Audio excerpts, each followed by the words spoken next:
Chapter 6. From Fredericksburg to the Chancellorsville. The winter camp at Falmouth. The men of the army were much depressed over the result of the Battle of Fredericksburg, but rest, better rations and the coming of the paymaster soon put them in a good frame of mind, and Lieutenant Colonel Devereux returned to the command, and First Lieutenant J.G.C. Dodge, transferred from Company D, February 28, in Command Company C, April 27 through May 6.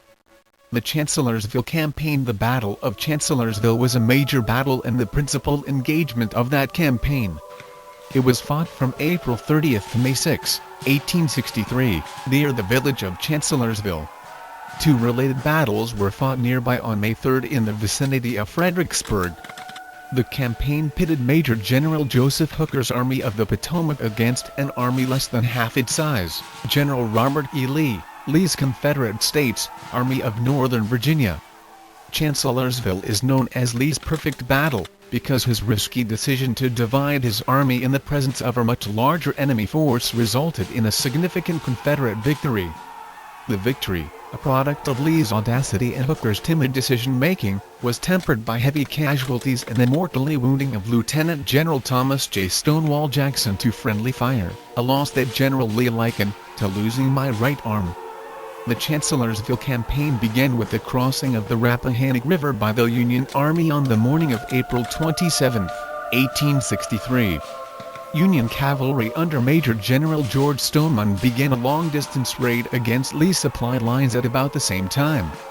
This operation was completely ineffectual. Crossing the Rapidan River via Germanna and Ely's fords, the Federal infantry concentrated near Chancellorsville on April 30th. Combined with the Union force facing Fredericksburg, Hooker planned a double envelopment, attacking Lee from both his front and rear. On May 1, Hooker advanced from Chancellorsville toward Lee, but the Confederate general split his army in the face of superior numbers, leaving a small force at Fredericksburg to slow Major General John Sedgwick from advancing, while he attacked Hooker's advance with about 4/5 of his army. Despite the objections of his subordinates, Hooker withdrew his men to the defensive lines around Chancellorsville, ceding the initiative to Lee. On May 2, Lee divided his army again, sending Stonewall Jackson's entire corps on a flanking march that routed the Union 11th Corps. While performing a personal reconnaissance in advance of his line, Jackson was wounded by fire from his own men, and Major General J.E.B. Stuart temporarily replaced him as corps commander. The fiercest fighting of the battle and the second bloodiest day of the Civil War occurred on May 3, as Lee launched multiple attacks against the Union position at Chancellorsville, resulting in heavy losses on both sides.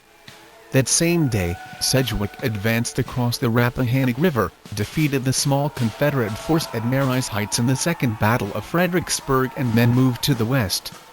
The Confederates fought a successful delaying action at the Battle of Salem Church, and by May 4 had driven back Sedgwick's men to Banks Ford, surrounding them on three sides.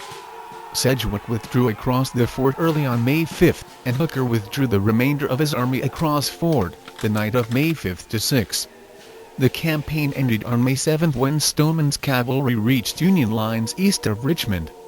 After the Battle of Chancellorsville, the regiment returned for rest back at Camp Falmouth, where Lieutenant James C. G. Dodge was promoted to captain, and was transferred to Company D. In Chapter 7 we shall cover the Gettysburg Campaign.